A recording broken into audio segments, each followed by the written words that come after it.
TD7, structure de la matière, exercice 7.3, le diamant. Alors là, on parle du vrai diamant, celui qui brille, avec des atomes de carbone. Des atomes de carbone dans un réseau CFC avec un motif à deux atomes. Motif à deux atomes, c'est-à-dire 0, 0, 0 et un quart, un quart, un quart. Et on vous dit que la masse volumique du diamant, ρ diamant, c'est égal à 3,515 grammes par centimètre cube. Et la question qu'on vous pose, c'est, en supposant que les atomes les plus proches se touchent, en déduire le rayon de l'atome de carbone. Eh bien, allons-y. Ça, on l'a déjà fait dans le TD1 ou 2, il me semble. Donc, pour rappel, on va se rafraîchir la mémoire, on va dessiner la maille conventionnelle du CFC. Alors, là, 3, 3, 3. Là, ça.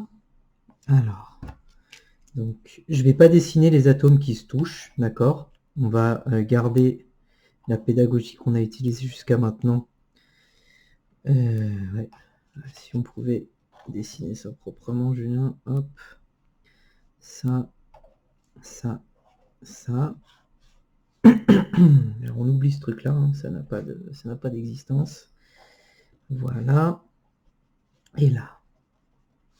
Ici, on a donc des atomes là, là, là, là, là, là, là, et un atome au centre. Et on a également tous les atomes au centre des faces, puisque c'est un cubique face centrée. Hop. Et on a le motif.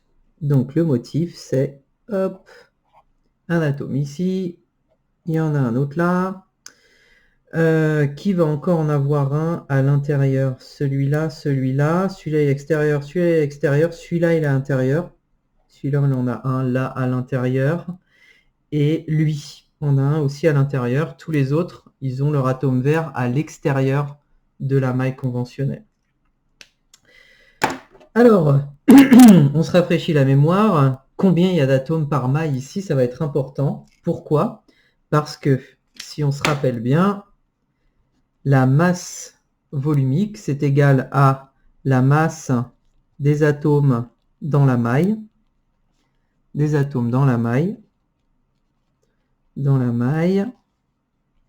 hop, là, masse des atomes dans la maille, divisé par le volume de la maille. Et la masse des atomes dans la maille, qu'est-ce que c'est? Hop là.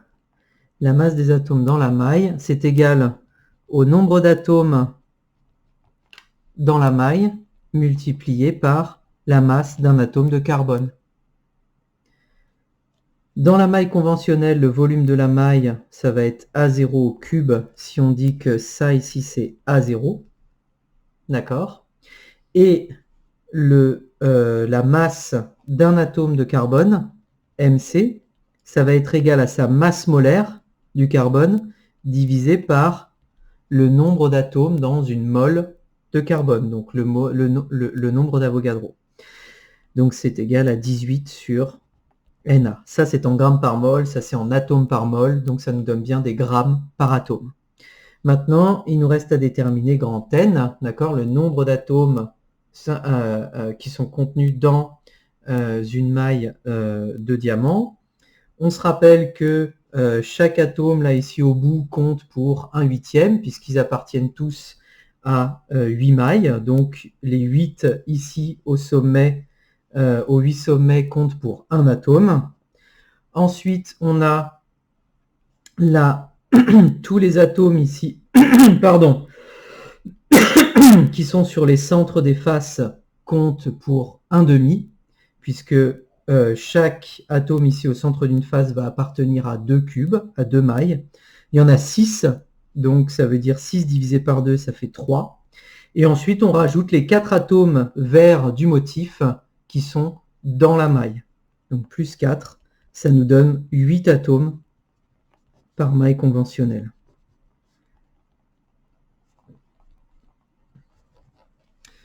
Donc ça nous dit que ρD, la densité qu'on nous donne dans l'énoncé, c'est égal à 8 atomes fois 18 sur le nombre d'Avogadro divisé par A0 au cube.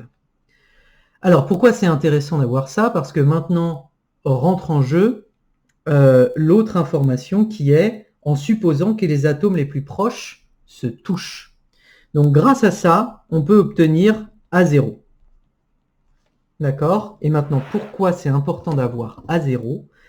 Parce que si on prend ces deux atomes-là, qui sont les atomes les plus proches, et qu'on dit qu'ils se touchent, hop, on va avoir un premier atome là, et l'atome du motif en 1 quart, 1 quart, 1 quart qui va être ici. Hop, et ces deux atomes, ils vont être séparés par 2 R. D'accord? Et nous, ce qui nous intéresse, c'est de connaître R, le rayon de l'atome de carbone. Ah, ça ne se voit pas bien. Ouais. Hop là. Voilà. D'accord? Ce qui nous intéresse ici, c'est le petit R, sachant que là, il y a 2 R. Et alors, 2 R ici, bah, ça s'exprime en fonction de A0. Pourquoi? Parce que ça, c'est l'atome à l'origine, qui est en 0, 0, 0. Et ça, c'est le premier atome du motif, qui est en 1 quart, 1 quart, 1 quart.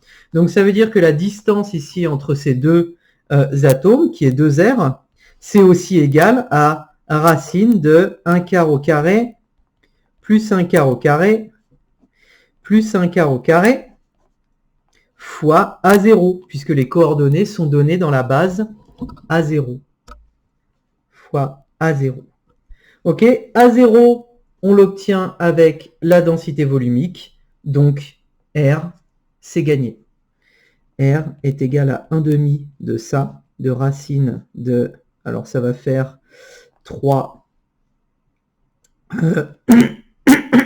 pardon,